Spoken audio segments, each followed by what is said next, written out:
السلام عليكم ورحمة الله وبركاته أصدقائي متابعين القناة. احنا في الفيديو ده بنعرفكم على أسعار الدواجن وأسعار الفراخ البيضة.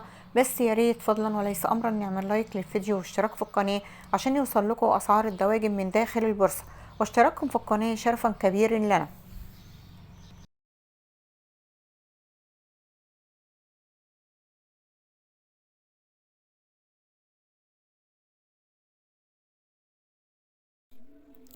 سجل اليوم البط البلدي 140 جنيه مزرعة.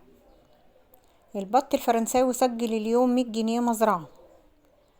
البط المسكوفي سجل اليوم 130 جنيه مزرعة.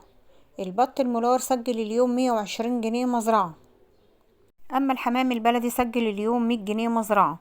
جوز السمان سجل اليوم 60 جنيه مزرعة. أما الديك الروم الأبيض سجل اليوم 125 جنيه مزرعة. الديك الروم الأسمر البلدي سجل اليوم 135 جنيه مزرعة. لحم الأرنب سجل اليوم 110 مزرعة.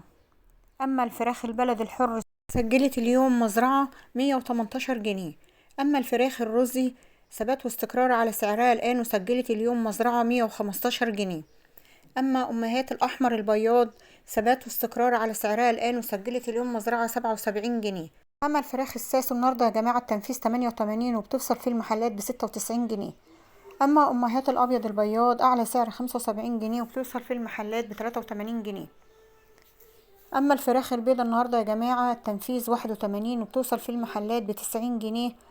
وبكده الفيديو خلص، ولو عجبكم الفيديو لا تنسوا الاشتراك في القناة واللايك عشان يوصل لأكبر عدد، ولا تنسوا تصلوا على سيدنا محمد صلى الله عليه وسلم، واشتراككم في القناة شرفا لنا. والسلام عليكم ورحمة الله وبركاته.